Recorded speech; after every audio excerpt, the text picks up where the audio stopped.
Hello friends, आज की video में देखेंगे लैंग्वेज पेपर का प्रैक्टिस सेट थर्ड। इससे पहले हमने दो प्रैक्टिस सेट कर रखा है जो आपके बिहार बीपीएससी टीचर 2.0 के लिए अत्यंत महत्वपूर्ण है। अगर आप लैंग्वेज पेपर क्वालिफाई नहीं करते हो तो आपका बीपीएससी का मेरिट लिस्ट नहीं बनेगा। इसलिए आपका क्वालिफाइंग पेपर आपको क्वालिफाई करना काफ़ी ज़रूरी हो जाता है। चलिए शुरू करते हैं आज का पहला क्वेश्चन, लेकिन उससे पहले आप लोगों से रिक्वेस्ट है, अगर आप चाहते हो कि ऐसे आप लोग के लिए लैंग्वेज पेपर का प्रैक्टिस सेट लाया जाए तो आपका सपोर्ट चाहिए। प्लीज़ आप लोग वीडियो को लाइक और जितना हो सके अपने दोस्त और अपने ग्रुप्स में वीडियो को ज़रूर शेयर कीजिएगा।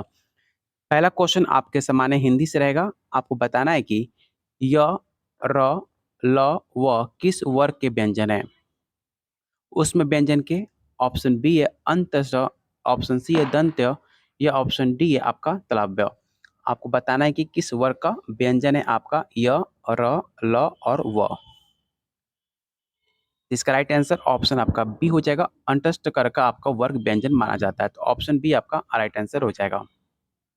क्वेश्चन सेकंड कह रहा है कि विराम चिन्ह का प्रयोग की दृष्टि से निम्नलिखित में से कौन सा वाक्य सही नहीं है। आपको बताना है कि इन चार ऑप्शन में कौन सा वाक्य आपका सही नहीं है। इसका राइट आंसर ऑप्शन आपका ए हो जाएगा। वो दूर से, बहुत दूर से आ रहा है, ऐसा वाक्य आपका ग्रामेटिकली सही नहीं होगा और आपके विराम चिन्ह के प्रयोग की दृष्टि से आपको बताना था। इसलिए ऑप्शन ए आपका राइट आंसर हो जाएगा, क्योंकि आपसे नहीं पूछा गया था। तो ऑप्शन ए आपका राइट आंसर हो जाएगा। क्वेश्चन थर्ड कह रहा है कि शुद्ध वर्तनी वाला शब्द चुने। आपको बताना है कि इन चार ऑप्शन में कौन सा शुद्ध आपका वर्तनी है।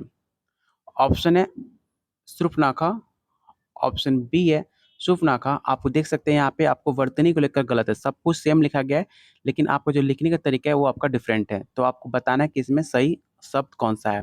और ऐसे क्वेश्चन आपके लैंग्वेज पेपर 1 में पिछले साल आपके क्वेश्चन पूछे गए थे आपके प्रीवियस ईयर क्वेश्चन में, और सेम क्वेश्चन पैटर्न आपको इस बार भी देखने को मिलेगा। और काफ़ी ईजी सवाल है और आपको इसी में कन्फ्यूज़ कर देगा और आपका 1 नंबर फ्री में चला जाएगा। और कोशिश आप लोग कीजिएगा जितना हो सके आप हिंदी का प्रैक्टिस कीजिएगा। अगर आपको इंग्लिश में प्रॉब्लम होती है तो आप कम प्रैक्टिस कर सकते हो इंग्लिश का, लेकिन मैक्सिमम आप हिंदी का प्रैक्टिस करो, क्योंकि आपका नंबर ऑफ क्वेश्चन आपका हिंदी का ज़्यादा रहेगा। अगर आप 22 क्वेश्चन, आपको अगर 21-22 क्वेश्चन आपके हिंदी के रहेंगे और 9 से 10 क्वेश्चन आपके इंग्लिश, को मैक्सिमम क्वेश्चन 9 से 10 ही पूछे जा सकते हैं। उससे कम हो सकता है, लेकिन उससे ज़्यादा आपका इंग्लिश का क्वेश्चन नहीं रहेगा। इसलिए अगर आप हिंदी का क्वेश्चन ज़्यादा प्रैक्टिस करते हो तो आप आसानी से 8 से 9 नंबर आप लाकर पेपर, जो लैंग्वेज पेपर है, आप क्वालिफ़ाई कर जाओगे। बस आपको क्वालिफ़ाई करना है, इसमें कोई टॉप नहीं करना है। आपको बस क्वालिफ़ाई मार्क्स चाहिए, जो आपको 8 से 9 नंबर है क्वालिफ़ाई करने का लैंग्वेज पेपर का। तो जितना हो सके आप हिंदी का प्रैक्टिस कीजिए, अगर आपको इंग्लिश में प्रॉब्लम होती है तो। इसका राइट आंसर ऑप्शन आपका डी होगा, इसे आप ज़रूर याद रखिएगा। अगला क्वेश्चन कह रहा है कि इनमें से कौन-सा शब्द भाववाचक संज्ञा नहीं है? आपको बताना है कि इन 4 ऑप्शन में कौन-सा भाववाचक संज्ञा नहीं है। और आप लोग कमेंट करते चलिएगा। कमेंट करने से होता है कि आपको आंसर ऑटोमेटिक याद हो जाएगा। और टोटल ऑफ क्वेश्चन में कितना आपने सही करा, ये भी आप नोट डाउन करते रहिएगा कि आपका टोटल ऑफ क्वेश्चन में कितना आप सही अटेम्प्ट कर रहे हो। तो इसका राइट आंसर ऑप्शन आपका सोना हो जाएगा। सोना जो है आपका भाववाचक शब्द नहीं है। जैसे आपका खुशी हुआ, विधाता हुआ, मनाई हुआ, ये सब आपके भाववाचक संज्ञा हैं, लेकिन आपका जो सोना है वो सोना आपका भाववाचक नहीं, ये आपका द्रव्यवाचक होगा सोना। क्वेश्चन 5 कह रहा है जब कोई सर्वनाम के किसी प्रकार का उदाहरण है। आपको बताना है जो आपका सब कोई है वो किस सर्वनाम का प्रकार है, आपको बताना है। ऑप्शन है निश्चयवाचक, ऑप्शन बी है अनिश्चयवाचक, ऑप्शन सी है निजवाचक, या ऑप्शन डी आपका संयुक्त सर्वनाम। याद रखिएगा जो आपका सब कोई है वो आपका संयुक्त सर्वनाम का उदाहरण माना जाता है, तो ऑप्शन आपका डी राइट आंसर हो जाएगा। क्वेश्चन 6 कह रहा है कश्मीरी सेव सिंदूरी लाल होता है। वाक्य में रेखांकित शब्द विशेषण किस भेद को अंतर्गत आएगा। जो आपका सिंदूरी वर्ड है, जो आपका वर्ड दिया गया है, वो किस भेद के अंतर्गत आएगा विशेषण का, आपको बताना है। ऑप्शन है गुणवाचक, ऑप्शन बी है परिणामवाचक, ऑप्शन सी है परिविशेषण, या ऑप्शन डी आपका सर्वनामिक। तो इसका राइट आंसर ऑप्शन आपका ए हो जाएगा। जो आपको गुण बता रहा है कश्मीरी सेव के बारे में कि वो सिंदूरी लाल होता है, वो आपका गुणवाचक होगा, क्योंकि वो आपका गुण बता रहा है। तो ऑप्शन ए आपका राइट आंसर हो जाएगा। उम्मीद करता हूँ काफ़ी ईजी क्वेश्चन था, आप इसमें कन्फ्यूज मत होइएगा। क्वेश्चन 7 कह रहा है जब कर्ता एक क्रिया समाप्त कर उसी क्षण दूसरी क्रिया में प्रवृत्त होता है, तब पहली क्रिया क्या कहलाएगी। ऑप्शन है सहायक क्रिया, ऑप्शन बी है नामबोधक क्रिया, ऑप्शन सी है पूर्वकालिक या ऑप्शन डी आपका भूतकालिक क्रिया। याद रखिएगा, उसे हम पूर्वकालिक क्रिया के नाम से जानते हैं। ऑप्शन सी आपका राइट आंसर हो जाएगा। क्वेश्चन 8 कह रहा है, उनके बिना तुम कुछ नहीं हो। वाक्य में संबोध बोधक शब्द कौन सा है? आपको जो सेंटेंस दिया गया है, इस सेंटेंस में आपको बताना है कि संबोध बोधक शब्द कौन सा है। ऑप्शन है उनके, बिना, तुम या कुछ। आपको बताना है इन 4 ऑप्शन में कौन-सा संबंध बोधक शब्द है। काफ़ी ईज़ी सवाल है, आपको इसमें कन्फ्यूज़न हो सकता है और आपको बताना है इसका राइट आंसर क्या हो जाएगा। याद रखिएगा, जो आपका बिना शब्द है ना, वो आपका संबोध बोधक शब्द है। तो ऑप्शन बी आपका राइट आंसर हो जाएगा। क्वेश्चन 9 कह रहा है, निम्नलिखित में कौन-सा वर्तमान काल का भेद नहीं है? तत्कालिक वर्तमान, पूर्ण वर्तमान, संगित वर्तमान या ऑप्शन डी आपका हेतु हेतुमूत वर्तमान। आपको बताना है इन 4 ऑप्शन में कौन-सा वर्तमान काल का भेद नहीं है। याद रखिएगा, ऑप्शन डी आपका राइट आंसर हो जाएगा। क्वेश्चन 10 कह रहा है, कथा का बहुवचन क्या होगा? आपने हर किसी ने कथा सुना होगा और आपको बताना है कि कथा का बहुवचन क्या होता है। याद रखिए, कथा का कथाएं आपके बहुवचन शब्द हो जाएगा, तो ऑप्शन आपका डी राइट आंसर हो जाएगा। क्वेश्चन 11 कह रहा है, निम्नलिखित प्रश्न में 4 विकल्पों में से दिए गए वाक्य का सही काला वाला विकल्प चुनिए। आपको बताना है कि इन 4 ऑप्शन में कौन-सा सही काल वाला विकल्प आपको पहचानना है। ऑप्श सब्जेक्ट आपका दिया है वाक्य यहाँ पे, दीपा पौधों को पानी दे रही थी। इसमें कौन-सा काल है आपको बताना है। अपूर्ण भूतकाल, आसन भूतकाल, ऑप्शन सी है पूर्ण भूतकाल या ऑप्शन डी है आपका संगीत भूतकाल। याद रखिएगा, इसका राइट आंसर ऑप्शन आपका ए हो जाएगा। अपूर्ण भूतकाल आपका ऑप्शन ए आपका राइट आंसर हो जाएगा। चलते हैं क्वेश्चन 12 पे। क्वेश्चन 12 कह रहा है, निम्नलिखित में कौन-सा भाववाच्य का उदाहरण है? आपको बताना है कि इन 4 ऑप्शन में कौन-सा ऐसा ऑप्शन है जो आपका भाववाच्य का उदाहरण माना जाता है। तो इसका राइट आंसर ऑप्शन आपका डी होगा। धूप में चला नहीं जाता आपके भाववाच्य का उदाहरण है। जब आप सेंटेंस को जो आप रीड करोगे तो उसमें एक भाव उत्पन्न हो रहा है कि धूप में चला नहीं जाता है। तो ऑप्शन डी आपका राइट आंसर हो जाएगा। और आप लोगों से रिक्वेस्ट है कि प्लीज़ वीडियो को लाइक और शेयर कीजिएगा अपने दोस्त और अपने ग्रुप्स में। अगर आप चाहते हो कि आप लोग के लिए ऐसी प्रैक्टिस सेट आपके लिए लाया जाए लैंग्वेज पेपर का, तो आपका सपोर्ट चाहिए। कम से कम वीडियो को लाइक और शेयर ज़रूर कीजिएगा, जिससे मुझे मोटिवेशन मिले आप लोग के लिए और ज़्यादा प्रैक्टिस सेट लाने का, जो आपके एग्जाम के दृष्टिकोण से काफ़ी महत्वपूर्ण होगा। क्वेश्चन 13 कह रहा है, पर किस कारक का परसर्ग है? ऑप्शन है संप्रदान, ऑप्शन बी है अपदान, ऑप्शन सी है संबंध या ऑप्शन डी आपका अधिकरण। काफ़ी इजी सवाल है, इसमें आपको किसी को गलती नहीं होना चाहिए। याद रखिएगा, जो आपका पर है वो आपका एक अधिकरण कारक है, तो ऑप्शन डी आपका राइट आंसर हो जाएगा। क्वेश्चन 14 कह रहा है, निम्न में कौन सा तद्भव शब्द है? आपको बताना है कि इन 4 ऑप्शन में कौन सा ऐसा शब्द है जो आपका तद्भव है। तो जो आपका फूल है, फूल आपका एक तद्भव शब्द है। तो ऑप्शन डी आपका राइट आंसर हो जाएगा। क्वेश्चन 15 कह रहा है, निम्नलिखित में कौन सा शब्द तद्भव है? फिर से आपको तद्भव शब्द बताना है इन 4 ऑप्शन में और इस बार आपका ऑप्शन डिफरेंट है। ऑप्शन की बात की जाए तो ऑप्शन आपका पंख है, अक्षर है, कार्य है और ऑप्शन डी आपका आज्ञा है। तो इसका राइट आंसर ऑप्शन आपका ए हो जाएगा। उम्मीद करता हूँ आप लोग सही आंसर दे रहे होंगे। तद्भव शब्द आपका पंख हो गया, तो ऑप्शन ए आपका राइट आंसर हो जाएगा। क्वेश्चन 16 कह रहा है, ध्वनि के अनुकरण के आधार पर जो शब्द निर्मित हो गए हैं, जिनकी व्यापत्ति अज्ञात है, ऐसे शब्द को क्या कहा जाता है? काफ़ी इंपॉर्टेंट क्वेश्चन है। करंट में ये सवाल आपका यूपी पेपर में पूछा गया था। ऑप्शन है तत्सम शब्द, ऑप्शन बी है देशज शब्द, ऑप्शन सी है विदेशज शब्द या ऑप्शन डी आपका प्राकृत शब्द। तो इसका राइट आंसर ऑप्शन आपका बी होगा, देशज शब्द। ऑप्शन बी आपका राइट आंसर हो जाएगा। चलिए हम इंग्लिश क्वेश्चन करेंगे, तब तक आप इस क्वेश्चन का स्क्रीनशॉट आप ले लीजिएगा। इसका सारे क्वेश्चन का क्वेश्चन 20 क्वेश्चन इसमें आपके टोटल 17, 18, 19, 20 का आप स्क्रीनशॉट लेकर या वीडियो को पॉज़ कर कर इसका आप लोग आंसर कमेंट बॉक्स में आप मुझे बताइएगा इसका आंसर क्या होगा। वहाँ पर मैं आपको सही आंसर मैं आपको बताऊँगा या अगले वीडियो में इसका मैं राइट आंसर आपको बताऊँगा, क्योंकि अगर मैं सारे क्वेश्चन को हिंदी में बताने लगूँ तो वीडियो काफ़ी लंबा बन जाएगा और आप लोग को देख नहीं पाओगे। इसलिए हम चलते हैं अगले क्वेश्चन पे, इंग्लिश क्वेश्चन देखते हैं। क्वेश्चन 9 कह रहा है the teachers in English medium school usually teach their students इन।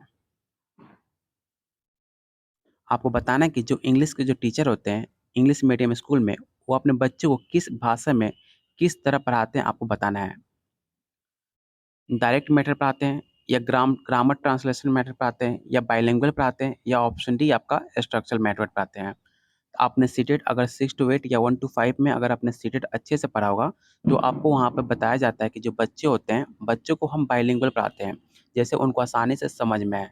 उनका जो अगर उनका लोकल लैंग्वेज जो है और इंग्लिश मीडियम में दोनों साथ में बाइलिंगुअल करके पढ़ाते हैं, जिससे उन्हें आसानी से समझ सके और हिंदी में पढ़ाकर और उन्हें इंग्लिश में बताएँगे तो दोनों लैंग्वेज अच्छे से समझ पाएँगे। तो ऑप्शन सी आपका राइट आंसर हो जाएगा।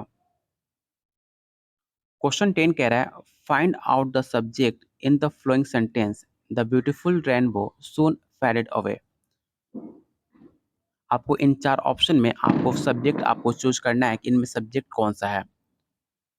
याद रखिएगा the beautiful rainbow option D आपका राइट आंसर हो जाएगा।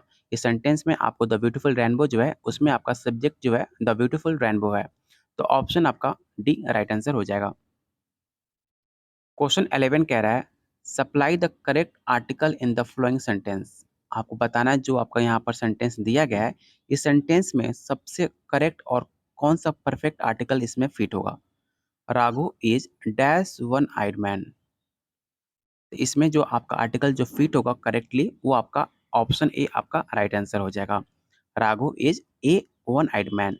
दिए गए सेंटेंस में ब्लैंक स्पेस के स्थान पर ए का प्रयोग किया जाता है, क्योंकि सेंटेंस में दिए गए वर्ड आर का साउंड वो जो कि कंसोनेंट साउंड है, इसलिए यहाँ पर ए का आर्टिकल का प्रयोग किया जाता है। अगर आप डिफिनेशन अच्छे से पढ़ोगे तो आपको आसानी से आपको समझ में आ जाएगा कि आर्टिकल ए का प्रयोग कब किया जाता है। क्वेश्चन 12 कह रहा है which of the following word is plural. आपको बताना है कि इन 4 ऑप्शन में कौन सा ऐसा वर्ड है, कौन सा ऐसा शब्द है जो आपका प्लूरल है। ऑप्शन है चाइल्ड, ऑप्शन बी है कैटल, ऑप्शन सी है सेक्शन या ऑप्शन डी आपका सॉल्यूशन। आपको पता होगा चाइल्ड मतलब बच्चा होता है, नासमझ बच्चे होते हैं। कैटल मतलब आपको पता होगा पशु और मवेशी होते हैं और सेक्शन मतलब आपका अंश और या भाग हुआ और सॉल्यूशन मतलब आपको पता होगा अगर आपको क्वेश्चन कर रहे हो तो इसका सॉल्यूशन आपको बताना है। याद रखिएगा जो आपका कैटल होता है वो आपका प्लूरल वर्ड होता है, क्योंकि कैटल में पशु में कितने भी पशु हो सकते हैं, 2 से अधिक पशु हो सकते हैं यहाँ पे कैटल में। तो ऑप्शन आपका बी राइट आंसर हो जाएगा। क्वेश्चन 13 कह रहा है which of the following noun is a plural. आपको बताना है कि इन 4 ऑप्शन जो दिए गए हैं आपका वो नाउन जो वर्ड दिए गए हैं, नाउन वर्ड में कौन-सा प्लूरल है आपको बताना है। जैसे कि आप न्यूज़ सुनते हो, इकोनॉमिक्स आप पढ़ते हो, टेनिस है और आपका क्रेसिस है। आपको बताना है कि इन 4 ऑप्शन में कौन-सा नाउन आपका प्लूरल है। याद रखिएगा जो आपका टेनिस होता है वो आपका एक प्लूरल वर्ड है। तो ऑप्शन सी आपका राइट आंसर हो जाएगा टेनिस। क्वेश्चन 14 कह रहा है which of the flowing sentence is passive voice. आपको बताना है कि इन 4 ऑप्शन में कौन-सा ऐसा आपका सेंटेंस है जो आपका पैसिव है। आपने एक्टिव और पैसिव वॉइस आपने पढ़ा होगा तो बिल्कुल आसानी से आप ये क्वेश्चन को अटेम्प्ट कर लोगे। अगर आपने एक्टिव वॉइस और पैसिव वॉइस नहीं पढ़ा है तो बिल्कुल भी इसमें घबराने की ज़रूरत नहीं है। आप इस क्वेश्चन को स्किप कर दोगे। बिल्कुल भी अपना टाइम वेस्ट मत कीजिएगा एक्टिव और पैसिव पढ़ने में, क्योंकि आपको सिर्फ क्वालीफाई मार्क्स लाना है। अगर आप हिंदी भी अच्छे से पढ़ लेते हो तो आप आसानी से 8 से 9 नंबर ला लोगे। बस आप प्रैक्टिस करो। बिल्कुल भी डिटेल में ग्रामर कोई भी पढ़ने की ज़रूरत नहीं है। अपना टाइम आपके मेन सब्जेक्ट पे दीजिएगा। जितना हो सके मेन सब्जेक्ट पे फ़ोकस कीजिए। आपके आसानी से आप लैंग्वेज पेपर अगर जितना आपको कराया जा रहा है, अगर आप उतना कर लेते हो, तो आप आसानी से 8 से 9 नंबर आप क्वालीफ़ाई कर लोगे आराम से। बस कोशिश कीजिए आप जितना हो सके आप हिंदी का प्रैक्टिस कीजिए और जो आपको क्वेश्चन कराया जा रहा है, सारे क्वेश्चन को आप आसानी से आप अटेम्प्ट कीजिए। सारे आसानी से क्वेश्चन को पूरा ध्यानपूर्वक पढ़िए और जितना हो सके वीडियो को बार-बार देखिए और सारे क्वेश्चन को आसानी से समझिए। और इंग्लिश अगर आपका बेटर है तो आप इंग्लिश पे ज़्यादा ध्यान देना। अगर आप इंग्लिश में बेटर नहीं हो तो आप स्किप करो इंग्लिश को। इंग्लिश में ज़्यादा टाइम वेस्ट करने की आपको ज़रूरत नहीं है, क्योंकि आपके पास इतना टाइम नहीं है। इसका राइट आंसर ऑप्शन आपका सी होगा। A letter was written by him yesterday. ये आपका एक पैसिव वॉइस है, तो ऑप्शन सी आपका राइट आंसर हो जाएगा। चलते हैं क्वेश्चन 15 पे। क्वेश्चन 15 कह रहा है fill in the blank with correct preposition. आपको इस सब्जेक्ट में आपको करेक्ट प्रीपोजिशन का आपको यूज करना है। ऑप्शन है neither he is sorry dash his father. आपको बताना है कि इन सब्जेक्ट में कौन सा आपका प्रीपोजिशन फिट बैठेगा। ऑप्शन है और, नॉट, नोर या ऑप्शन डी आपका आइदर। इस सेंटेंस में आपका परफेक्टली जो मैच करेगा ऑप्शन आपका सी राइट आंसर हो जाएगा। Neither he is sorry nor his father, तो ऑप्शन आपका सी राइट आंसर हो जाएगा। और आज का लास्ट क्वेश्चन रहेगा, आपको बताना है कि add the right suffix to pluralize the word dictionary.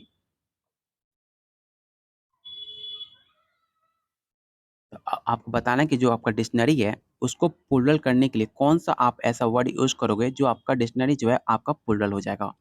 तो काफ़ी ईज़ी सवाल है, आप आसानी से बता सकते हो कि अगर आप डिक्शनरी में आईईएस का जब आप इसमें यूज़ करोगे, तो आपका डिक्शनरी आपका डिक्शनरीज़ में चेंज हो जाएगा। यहाँ पे आप देख सकते हैं, dictionary plus IES equal to dictionary. ठीक है? तो ऑप्शन सी आपका राइट आंसर हो जाएगा। उम्मीद करता हूँ आज के क्वेश्चन आपको पसंद आए होंगे और आप अच्छे से प्रैक्टिस कर रहे होंगे। और मैंने कहा था कि आप इसका स्क्रीनशॉट आप ले लेना, क्योंकि वीडियो काफ़ी लंबा हो जाता है, सारे क्वेश्चन को मैं कराने लगूँगा तो। आप इसका स्क्रीनशॉट आप लोग ले लीजिएगा और इसका आंसर जो है आप लोग कमेंट बॉक्स में मुझे बताइएगा कि आपका कौन-सा आंसर आप टिक आउट कर रहे हो। मुझे पता चलना चाहिए कि आपकी तैयारी कैसी चल रही है।